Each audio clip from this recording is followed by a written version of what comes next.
Hello friends, welcome to mission KVS.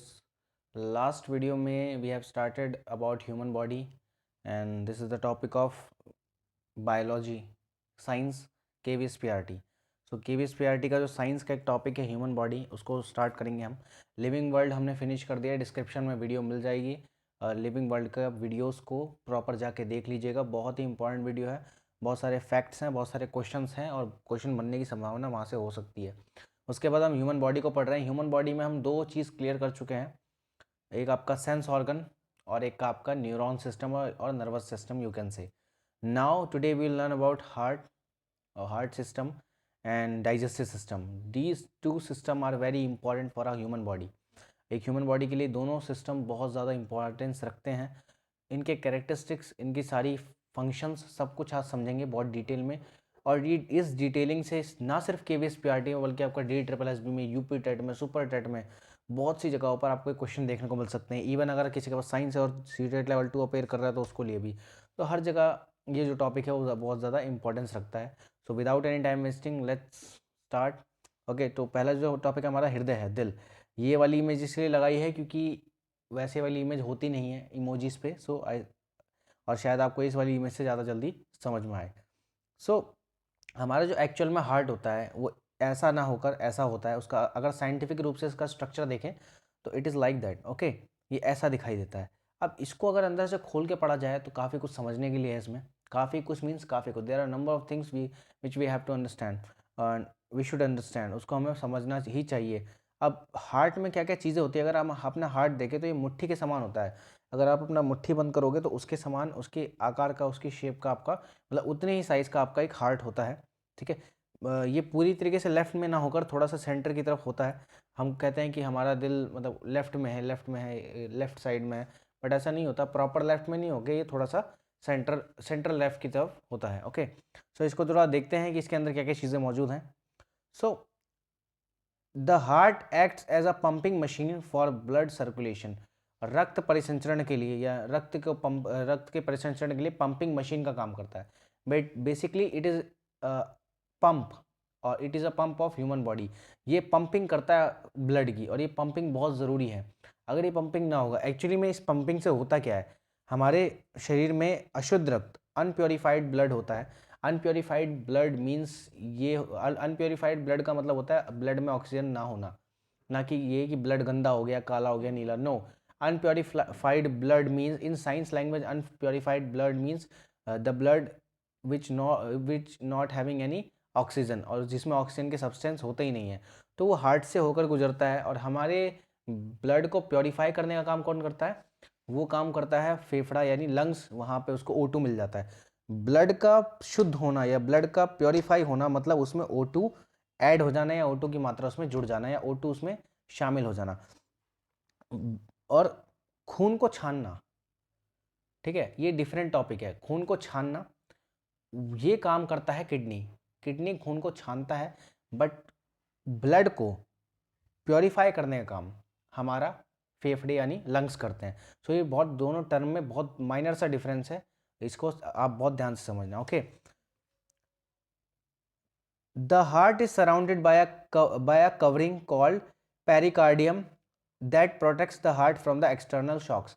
आपको पता होना चाहिए कि पेरिकार्डियम होता है एक हमारे हार्ट के चेम्बर की तरह होता है, which protects our heart from outer shocks और आउटर फोर्स। जो भी बाहरी शॉक या आघात होते हैं उससे बचाता है। वरना अगर कोई आपके चेस्ट पे मारे और अगर वो पेरिकार्डियम ना हो, दैट पेरिकार्डियम, अगर ये इसकी एब्सेंस हो तो आपके डायरेक्ट दिल पे चोट लगेगी और आपकी उस समय डेथ हो सकती है। तो ये एक तरीके का गार्ड है, guard of heart. Okay, heart weight and now, अब हार्ट के वेट पे डिस्कशन करते हैं। हार्ट का वेट दोनों मैन एंड वुमेन का अलग अलग होता है।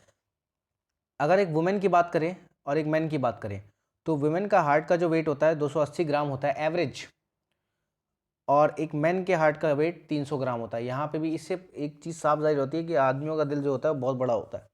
ठीक है, नाउ हृदय संकुचन, यानी संकुचन का मतलब होता है सिस्टोल के समय लब, और शिथिलन यानी डायस्टोल के समय डब की साउंड सुनाई देती है। हम लोग अक्सर कहते हैं, दिस इज मिथ, दैट जो हार्ट बीट होती है इट्स साउंड इज धक धक धक धक। No, actual sound of heart is lub dub lub dub lub dub. ये एक रियल साउंड है हार्ट की। लब जब सिस्टोल होता है, सिकुड़ता है तो लब करता है, और जब डायस्टोल होता है तो डब करता है। तो ये हार्ट की एक साउंड है। अ हेल्दी पर्सन, जो एक हेल्दी पर्सन होता है उसका हार्ट 1 मिनट में 72 टाइम्स बीट करता है। Means one healthy person heart 1 time यानी 1 मिनट में 72 टाइम्स बीट करता है। ठीक है, एक बीट में 70 मिलीलीटर जो रक्त है उसकी पंपिंग हो जाती है। 70 millilitre of blood is pumped in 1 beat. तो ये बहुत माइनर से क्वेश्चन है जो 1 मार्कर में पूछे जा सकते हैं। ठीक है, अब ये बेसिक सा स्ट्रक्चर है, इसको समझो हार्ट का प्रॉपर तरीके से कि हार्ट कैसे 4 चेम्बर में बटा होता है। अगर आपने लिविंग वर्ल्ड पढ़ा होगा तो मैंने सबका हर फाइलम में हार्ट, जिनके पास हार्ट मौजूद है नोटोकार्ड वाले में, जिनके पास भी हार्ट मौजूद है तो सबके चेम्बर बताए थे। किसी के 3 है, किसी के 4 है, किसी के 2 चेम्बर्ड है। तो हम ह्यूमंस जो हैं उनके भी 4 चेम्बर्ड हार्ट है। राइट एट्रियम, राइट वेंट्रिकल और लेफ्ट एट्रियम, लेफ्ट वेंट्रिकल।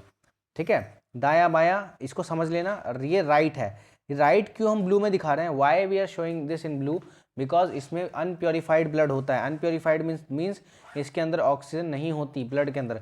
और इसको हमने रेड क्यों दिखाया, क्योंकि यहाँ पे ऑक्सीजन आ जाती है। ठीक है, इस चीज़ का ध्यान रखना। जो हमारा हार्ट है it is divided into 4 part.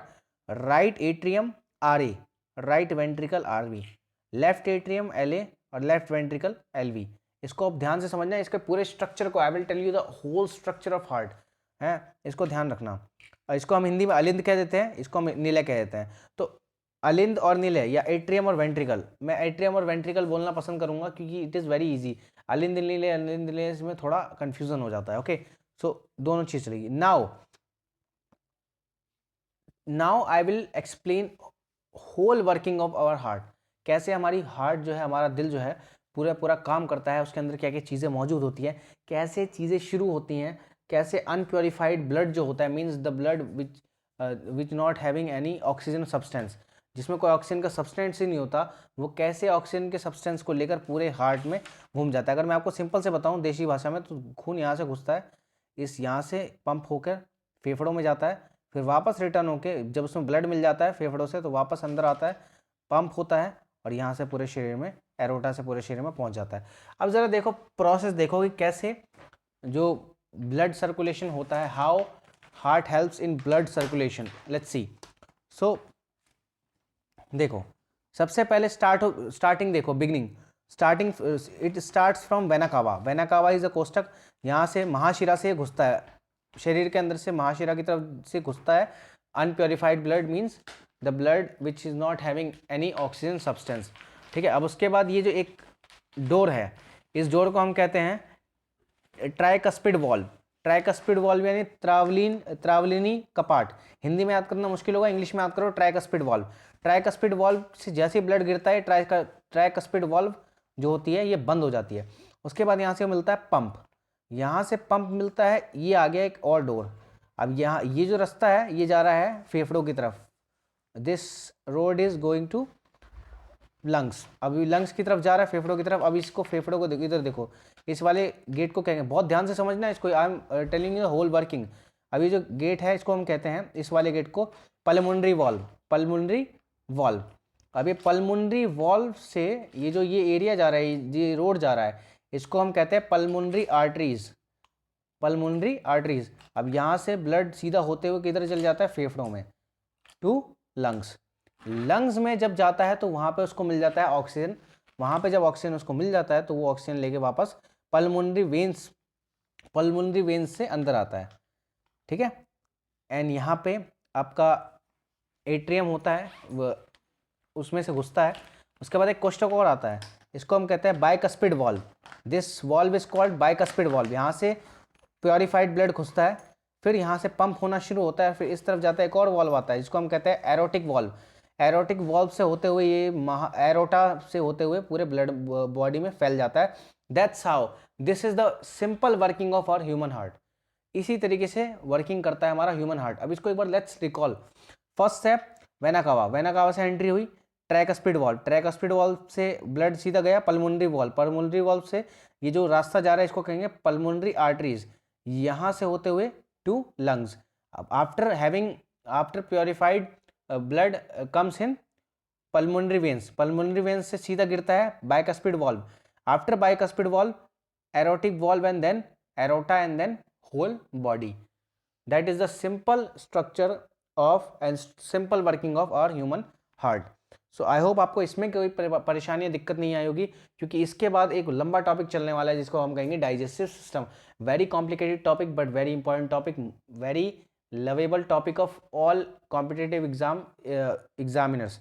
जो एग्जाम लिखते हैं, एग्जाम को सेट करते हैं, पेपर सेट करते हैं, उनके लिए सबसे जो लवेबल टॉपिक होता है वो डाइजेस्टिव सिस्टम ही होता है. आप अगर कोई भी पेपर उठाओ आपको डाइजेस्टिव सिस्टम से बहुत सारे क्वेश्चन देखने को मिलेंगे. तो यहीं पे हमारा हार्ट जो है वो ख़त्म होता है. इंग्लिश में भी है, अगर इंग्लिश वाले, क्योंकि मैं बाइलिंगुअल चलता हूँ तो इंग्लिश वाले बच्चों के लिए अभी यहाँ पे पिक्चर मौजूद है. वही सारी चीज़ जो मैंने पहले पीछे बताई है वही सारी चीज़ यहाँ पे आ चुकी है. ठीक है, अब आगे चलते हैं डाइजेस्टिव सिस्टम की ओर. एक कहावत कही है कि किसी के भी जो खुशी का रास्ता है उसके पेट से होकर गुजरता है. अगर किसी को खुश रखना है तो उसको अच्छा अच्छा खिलाओ, the person will be happy.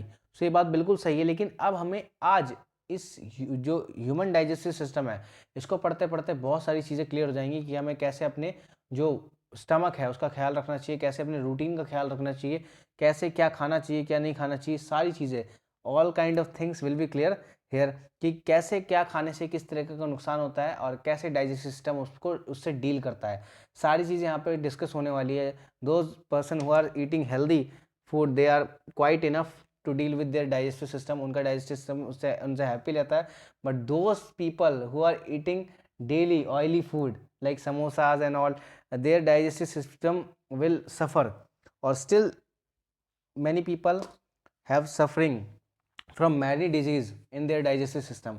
वो सफ़र करते हैं जो तेल वाली चीज़ें खाते हैं. अब देखते हैं कि कैसे काम करता है, तो उनको भी they should be careful about their eating style. Okay, so let's see. अब डाइजेस्टिव सिस्टम में बहुत सारी चीज़ें होती है. अगर मैं देखूं, डाइजेस्टिव सिस्टम हमारा माउथ से स्टार्ट हो जाता है, माउथ कैविटी से स्टार्ट हो जाता है, बकल कैविटी भी कह सकते हो आप इसको. It is started from there from mouth cavity to और लार्ज इंटेस्टाइन. ये पूरा प्रोसेस है, बहुत ध्यान से समझना. इसमें बहुत सारे एंजाइम आएंगे, बहुत सारी चीज़ें आएंगी, कुछ ट्रिक्स आएंगे विच आई विल टेल यू. एक मैंने बच्चों को ट्रिक बताई भी थी कि लात नामक एंजाइम छोड़ता है हमारा पेनक्रियाज, और एक क्वेश्चन रीट में आ भी गया था उसका. तो जिन्होंने वो ट्रिक पढ़ी होगी उनका वो क्वेश्चन ठीक हो गया होगा. देखो, हमारे जो डाइजेस्टिव सिस्टम है वो माउथ से स्टार्ट होता है, माउथ कैविटी से स्टार्ट होता है. फिर ये हमारी ग्रास नलिका, ठीक है, इफोगस तक जाता है, इफोगस तक से नीचे उतरता है. ये स्ट्रेट होती है, ये ग्रास नली हमारी, ध्यान रखना, ये स्ट्रेट होती है. यहाँ से खाना नीचे की तरफ उतरता है बट वेरी स्लोली. उसके बाद खाना जाता है स्टमक में. स्टमक में खाना 4 घंटे तक, यानी सबसे ज़्यादा देर तक स्टमक में खाना रहता है. एक नॉर्मल इंसान का खाना स्टमक में 4 घंटे तक रहता है, चाहे वो कभी भी खाए, लेकिन उसका खाना 4 घंटे तक उसमें स्टमक में रहेगा. कम खाएगा तो जल्दी पच जाएगा, बट एवरेज ईटिंग जो होती है, अगर वो प्रॉपर मील लेता है, प्रॉपर मील लेने के बाद खाना 4 घंटे तो उसके पेट में रहना ही रहना है. अब stomach further divided into 3 parts. Stomach खुद अपने आप को 3 पार्ट में डिवाइड कर लेता है, वो मैं बताऊंगा आगे. उसके बाद आपका ये liver and pancreas. Okay, liver and pancreas, इन दोनों का बहुत बड़ा योगदान है. Gall bladder, this is called green one, gall bladder. ये लीवर जब एक गॉल बनाता है तो वो गॉल ब्लैडर में स्टोर होता है और स्मॉल इंटेस्टाइन में जाता है. I will tell you the whole story, don't worry about it. But now right now I am dividing the parts of digestive system, so we can learn about the all digestive system one by one. Okay, there should be some sequence, और इस वजह से मैं बता रहा हूँ. उसके बाद आता है हमारा small intestine, very important part of digestive system. Digestive system का सबसे ज़्यादा इंपॉर्टेंट अगर कोई हिस्सा है तो वो स्मॉल इंटेस्टाइन ही है. उसके बाद लार्ज इंटेस्टाइन. लार्ज इंटेस्टाइन का उतना कुछ खास काम नहीं है, बट वही है कि यहाँ पे रेक्टम जो है, नीचे मेरा जा नहीं रहा माइक, जो रेक्टम है वहाँ हमारा वो गूदा होता है, वहीं में हमारा जो वेस्ट होता है, ह्यूमन वेस्ट, जो हम सुबह निकाल देते हैं जाके, वो सारी चीज़ें यहीं पे स्टोर होती हैं. तो ये एंडिंग पॉइंट है हमारे डाइजेस्टिव सिस्टम का. खाने से पचने तक पूरा सिस्टम बताऊंगा, पूरा proper, with proper enzyme, with proper hormones and all, everything I will tell you, don't worry. अब बस बी फोकस्ड. यहाँ से इस वाले पेज के बाद से अब बहुत फोकस्ड रहना. यह पूरा डाइजेस्टिव सिस्टम है, मैंने डिवाइड करके समझाया. अब इसको कंबाइन करके समझ लेंगे एक बार. ओके, माउथ कैविटी या मुख गुहा कह लो हिंदी वाले इसको. मेरा ऐसा मानना है कि अगर आप साइंस पढ़ रहे हो तो उसकी जो चीज़ें हैं उसको थोड़ा इंग्लिश में याद करने की कोशिश करो, बहुत जल्दी याद हो जाएगी. हिंदी वाली चीज़ बहुत ज़्यादा टफ होती है, बहुत ज़्यादा समस्या देती है. ओके, सो मुख गुहा में 3 जोड़ी लाल ग्रंथि होती है। There are 3 pairs of salivary glands in the oral cavity. So there are 3 salivary gland, 3 प्रकार की 3 जोड़ी अलग अलग लाल ग्रंथियां होती है और ये 4 तरह के एंजाइम छोड़ती है। ठीक है, पहले देख लेते हैं। देखो ये रही हमारी first sublingual and mandibular sublingual and parotid. ये these are 3 major salivary gland, और उसमें सबसे बड़ी ये वाली स्लेवरी ग्लैंड होती है। इन्हीं से लार छूटती है, और ये लार पूरे दिन हम लोग कुछ ना कुछ करते रहते हैं तो इतनी नहीं आती, लेकिन रात को जब हम रेस्ट मोड में होते हैं तो हमारा मुंह पूरा लार से भर जाता है। वो इन्हीं ग्लैंड्स की वजह से होता है। ये हमारे खाने में या हमारे डाइजेस्टिव सिस्टम में बहुत बड़ा रोल अदा करती है। आपने देखा होगा, छोटा बच्चा हो गया, कोई मजदूर हो गया, अक्सर बिना हाथ धोए कुछ भी खा लेता है। तो होता क्या है कि वो कुछ भी अगर बिना हाथ धोए खा लेता है तो वो सारी चीज़ें उसके माउथ में चली जाती है। मीन्स बहुत सारी बैक्टीरिया वगैरह डायरेक्ट उसके माउथ में चले जाते हैं। तो इनमें से जो एंजाइम छूटता है, इनमें से इन स्लेवरी ग्लैंड्स में से जो एंजाइम छूटता है वो इस टाइप के बैक्टीरिया से डील कर लेता है और उनको वहीं पे रोकने की कोशिश करता है। फिर भी अगर कोई कुछ बच जाता है तो बाकी सारी चीज़ें अंदर पेट में डील की जाती है। ठीक है, तो इनके काम को पढ़ लेते जरा। जो स्लेवरी ग्लैंड है वो they release 4 different type of enzymes. अब वो एंजाइम क्या क्या होते हैं? लाइसोजाइम। लाइसोजाइम क्या करता है? इट किल्स बैक्टीरिया, ये कीटाणु को मारता है मुंह में। ठीक है, डाइस्टोन और टाइलिन, ये स्टार्च यानी मंड या चोकर का पाचन करते हैं। मंड या चोकर कह लो, स्टार्च कह लो, इसका पाचन करते हैं। रुक्षांश। म्यूकस, ये मेक्स भोजन sticky, it makes food sticky, ये भोजन को, फूड को स्टिकी बनाता है। इसीलिए अगर आप कुछ देखते हो तो आपके मुंह में पानी आ जाता है तो वो म्यूकस ही होता है।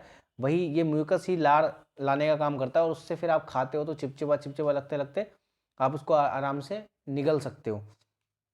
तो उसमें से ये देखो, ये 2, ये हो गए पूरे 4। यहाँ पे स्लेवरी ग्लैंड और माउथ कैविटी खत्म। अब नेक्स्ट है ग्रास नली, इसोफोगस। अब ग्रास नली कह लो, इसोफोगस कह लो, ये बहुत इंपॉर्टेंट है। इसको देखो, ये इस तरीके का होता है, खाना ऐसे आता है। कितना लंबा होता है ये लगभग 25 सेंटीमीटर लंबा होता है। It is around 25 centimetre long. Okay, digestion does not take place in the oesophagus. Oesophagus में डाइजेशन कोई पार्ट नहीं लेता, बस ये एक रूट है जहां से चीजें नीचे तक पहुंचती है। That's it. When foods reach the stomach after being digested through the mouth, it is called bolus. देखो, मुंह से खाने की पचने की शुरुआत उनके बाद जब हम खाने को चिपचिपा बना देते हैं, काफ़ी ज़्यादा उसको चबा च्यू कर लेते हैं, और जब उसको निगलते हैं, इसोफोगस से निकलते हैं या ग्रास नली से निकलते हैं, जब वो नीचे जाता है तो मुंह से लेकर पेट तक जाने तक वो बोलस कहलाता है। बोलस कहलाता है, याद रख लेना, बहुत इंपॉर्टेंट है। अमाशय, स्टमक। स्टमक को पेट की जगह अमाशय कहें, साइंस की भाषा में ज़्यादा बेटर रहता है। ये रहा अमाशय का structure. It divides into 3 parts. Okay, सबसे देर तक भोजन यानी food remains in the stomach for the longest time, at least for 4 hours. Basic, okay, at least for 4 hours, that is what I said. Parts of the stomach, there are 3 parts of the stomach. Look, cardia, fundus and pylorus. नीचे वाला pylorus, cardia, fundus, pylorus. These 3 are having some major working in the digestive system. बहुत digestive system में इनका बहुत बड़ा work है।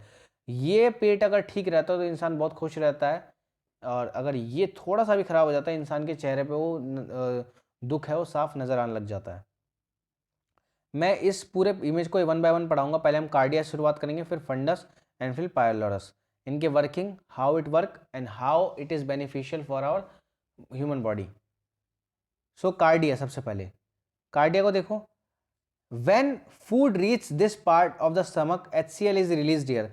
जो हमारा हाइड्रोक्लोरिक एसिड होता है पेट के अंदर, वो यहीं से रिलीज होता है। अब एक क्वेश्चन उठता है, hydrochloric acid is a very dangerous acid. अगर एक इंसान के हाथ पे गिरा दिया जाए तो उसका हाथ भयंकर तरीके से जल सकता है। बट हमारा पेट क्यों नहीं जलता? Why? Because the walls of our stomach are made up of base. क्षारीय होती हैं, कहीं कहीं उसमें क्षारीय गुण होता है, बेस होता है। ठीक है, दैट इज वाई हमारे पेट को नुकसान नहीं होता, क्योंकि आपको पता है कि अम्ल और क्षार, एसिड एंड बेस, आपस में एक दूसरे को न्यूट्रल कर देते हैं। ठीक है, HCl kills the bacteria remaining in the oral cavity when they are enter the stomach. जैसे इन द स्टमक मीन्स जैसे मान लो मुंह में कोई बैक्टीरिया मारना भूल गया हो, और वो पेट में आ गया, अब उसको खत्म करने का काम कौन करता है? HCl ही करता है, ऊपर ही कर देता है, कार्डियम ही कर देता है। अब आ गया funds. The fundus stores gas produced during digestion. It typically does not store any food. However, it can if the stomach is very full. देखो फंडस में वैसे जो हम कुछ खाते हैं तो उससे जो गैस बनती है वो इसी में रहती है, और इसी बहुत सारे लोगों को यहीं पे समस्या होती है फंडस में। फंडस ही वो जगह है जहाँ पे आपका गैस का सिस्टम बनता है। अब ये ना गैस स्टोर करता है और फिर इंसान उसको तरह तरीके से रिलीज भी कर देता है। लेकिन कभी कभी जब इंसान बहुत ज़्यादा खा लेता है तो आपका बचा हुआ खाना जो एक्स्ट्रा आप खा लेते हो, वो जो थोड़ी बहुत पेट में जगह बचती है वो फंडस में बचती है, वहीं पे खाना आपका स्टोर हो जाता है। Okay, pylorus, pylorus is very important. ठीक है, pylorus is a valve that opens and close during digestion. This allows partially digest food and other stomach contents to pass from the stomach to the small intestine. Means होता क्या है कि ये ending door है small intestine से enter करने का। ठीक है, अब ये स्मॉल इंटेस्टाइन से कनेक्ट होता है।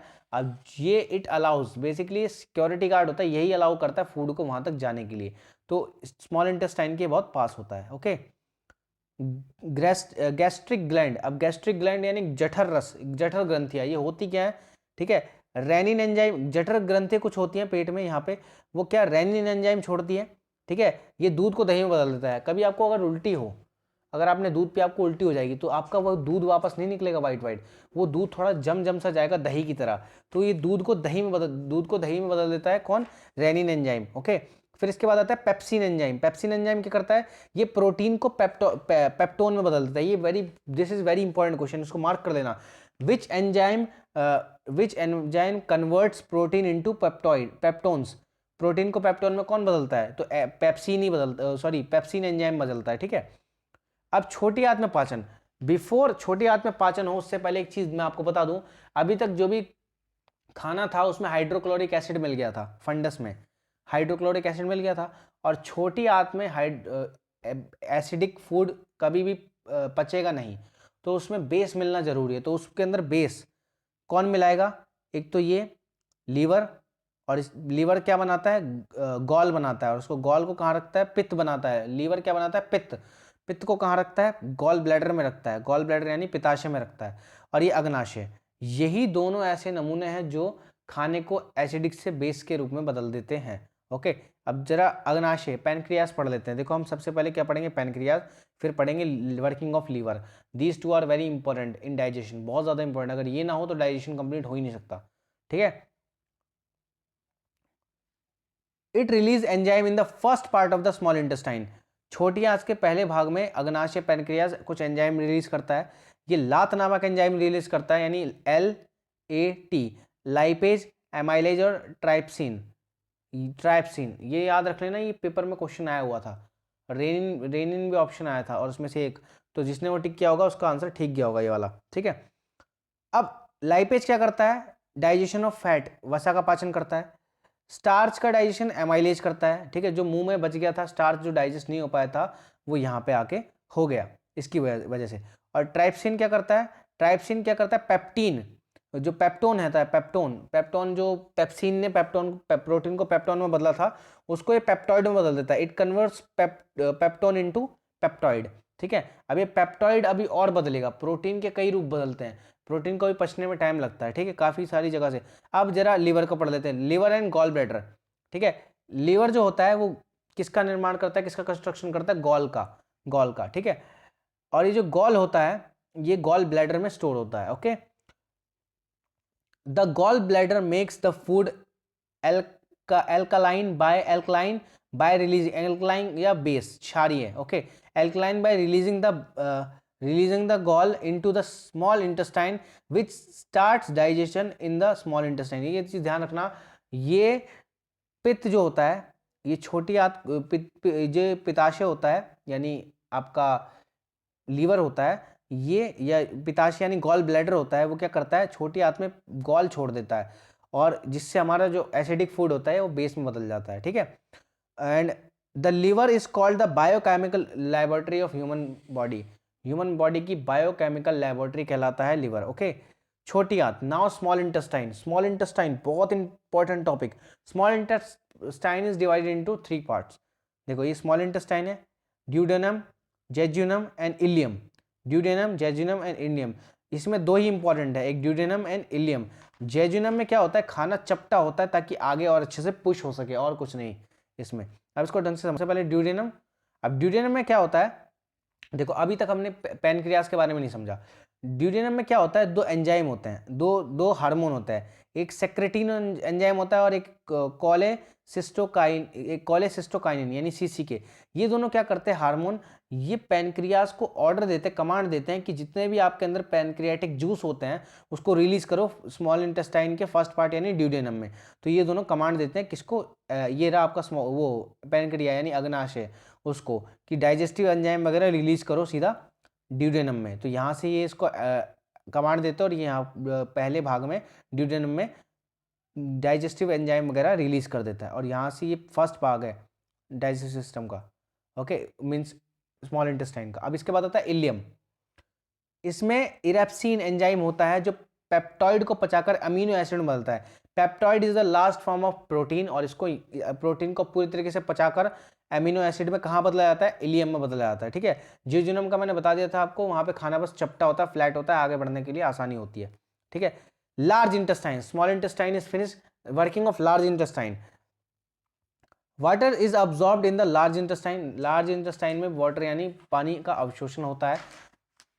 इस तरीके का लार्ज इंटेस्टाइन होता है, यहाँ से देखो छोटे हाथ से यहाँ से चीज़ें जुड़ती हैं, ठीक है। असेंडिंग कोलोन, ठीक है, डिसेंडिंग कोलोन, ट्रांसवर्स कोलोन, इस तरह की कोलोन होती है, यहाँ से निकलते हुए ये पानी इसी के अंदर स्टोर हो जाता है, हमें एनर्जी मिल जाती है, और जितना भी खराब मामला होता है, खराब जितना भी होता है, रेक्टम तक पहुँच हम यहाँ पे सुसुपाटी करके निकाल देते हैं उसको, ठीक है। तो ये था हमारा आज का पूरा टॉपिक। हमने पढ़ा हार्ट के बारे में, हमने पढ़ा डाइजेस्टिव सिस्टम के बारे में। These two system are very important, very means very very very important, and kindly learn about digestive system. और डाइजेस्टिव सिस्टम हर पेपर में काम आता है। तो आई होप आपको क्लास पसंद आई होगी। मेरे पास आगे कंटेंट है, बट आज के लिए इतना ही। आई होप आपको क्लास पसंद आई होगी। अगर पसंद आए तो लाइक से सब्सक्राइब अपनी श्रद्धा से करें, ना करें वो आपके ऊपर है, लेकिन पढ़ाई जरूर करें, नोट्स जरूर बनाएं साथ के साथ, और ऐसे ही अपना सपोर्ट बनाए रखिए। वीडियो को देखने के लिए धन्यवाद। मिलते हैं नेक्स्ट वीडियो में।